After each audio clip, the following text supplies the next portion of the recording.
میاں کے حوالے سے یہ بات سب کو معلوم ہے، بڑے ویل نون قسم کے قادیانی ہیں جو ختم نبوت پہ یقین نہیں رکھتے. تو آپ کی اس حوالے سے اپنا ذاتی نظریہ کیا ہے اور جماعت کی پالیسی کیا ہے؟ پہلے تو میں کلیئر کر دوں جی، میں نے پروفیسر عاطف میاں کا نام اس لیے لیا تھا کیونکہ میں پڑھ رہا تھا، میں تو میگزین میں پڑھا کہ دنیا کے ٹاپ 25 اکانومسٹ میں وہ ایک ہے. مجھے تو یہ نہیں پتا تھا کہ ان کے ختم نبوت کے خلاف انہوں نے کوئی کیمپین کیا، مجھے اس کا کوئی اندازہ نہیں تھا. میں کلیئر کر دوں، میں قرآن میں اللہ کے الفاظ سمجھتا ہوں اور جو قرآن میں مانتا ہے وہی ہے مسلمان. اور قرآن کے اندر جب واضح لکھا ہوا ہے کہ آخری پیغمبر ہمارے پیارے نبی صلی اللہ علیہ وسلم ہے، تو جو اس کو ان کو آخری پیغمبر نہیں مانتا وہ مسلمان نہیں ہو سکتا، کیونکہ قرآن جو ہے وہ اللہ کے الفاظ ہیں. اگر یہ نہیں مانتے تو آپ مسلمان ہی نہیں ہیں. اور جب قرآن جو چیز کہہ دیتی ہے واضح طور پہ کہ آخری نبی کون تھے، تو اس کے بعد بات ختم ہو جاتی ہے کہ اگر آپ یہ کہیں کہ جی کوئی اور اس کے بعد نبی ہے اور آپ اپنے آپ کو مسلمان کہیں، آپ مسلمان نہیں ہو سکتے. ٹھیک ہے. اور دوسرا یہ بتائیے گا کہ پاکستان میں 1974 کے آئین کے تحت قادیانیوں کو غیر مسلم اقلیت ڈکلیئر کیا گیا.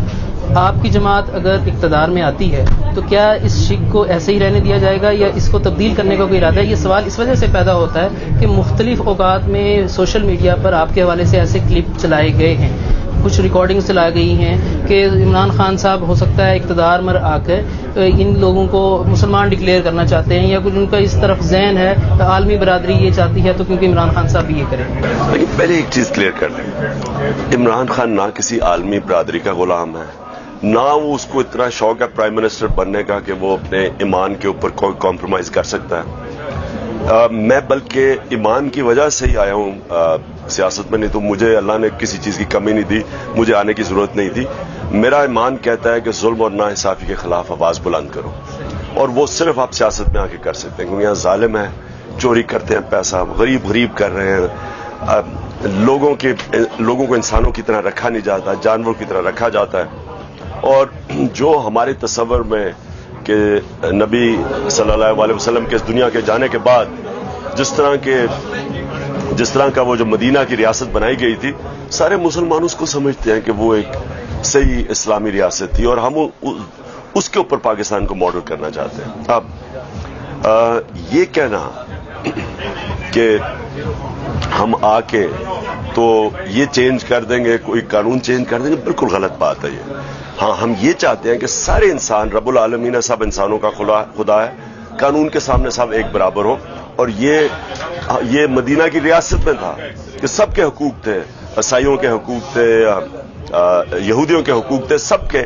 تو وہ تو انسانوں کے سب کے حقوق ہیں. یہ میں کہتا ہوں قانون کے سامنے سب ایک برابر. لیکن یہ کہنا کہ جو نبی کو آخری نبی نہیں مانتا وہ مسلمان تو نہیں ہو سکتا. اس شک کو آپ آ کر بالکل نہیں. جی نہیں. اس کے بعد ایک ضروری سوال یہ ہے کہ پی کے میں ماشاءاللہ اللہ تعالیٰ نے آپ کو حکومت سے نوازا ہے، لیکن کے پی کے میں کچھ تحفظات ہیں لوگوں کو. کے پی کے نصاب میں کافی ساری ریسنٹلی کچھ تبدیلیاں کی گئی ہیں جس پہ جماعت اسلامی، آپ کی حلیف جماعت سمیت بہت سارے لوگوں کو تحفظات ہیں. اس میں خصوصاً یہ ہے کہ حضور اکرم صلی اللہ علیہ وسلم کی سیرت، ازواج مطہرات اور خلفائے راشدین کے ناموں کو نکال کے اس کی جگہ راجہ داہر اور خان عبد الغفار خان کو ڈالا گیا ہے. آپ کے اس بارے میں کیا؟ یہ پچھلی گورنمنٹ نے ڈالا ہوگا. یہ ہم تو جماعت اسلامی کے ساتھ میری میٹنگ ہوئی تھی، یہ چیزیں کہی گئی تھی اور ہم نے بالکل کہا تھا کہ یہ نہیں ہونا چاہیے.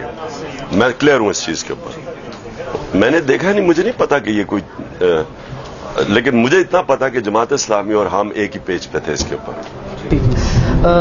آپ پاکستان کے ان چند سیاستدانوں میں سے ہیں جو اپنی تقریر کا آغاز تلاوت قرآن سے کرتے ہیں اور اپنی تقریر کے دوران حضور اکرم صلی اللہ علیہ وسلم کی حیات مبارکہ اور دور اصحاب کی مثال دیتے ہیں، جبکہ لبرل جو لوگ ہیں وہ آپ کو بغیر داڑھی کے مولوی کہتے ہیں اور علماء ذات کچھ جو ہیں وہ آپ کو لبرل کہتے ہیں. تو آپ اپنے آپ کو کہاں کھڑا ہوا دیکھیں؟ علامہ اقبال کو بھی ان کا ایک شعر ہے کہ یعنی وہ ایک یہ تھا کہ مجھے صاحب تنگ نظر مجھے کافر کہتے ہیں اور انگریز مجھے مسلمان کہتا ہے. ان کا بھی اسی طرح ہی.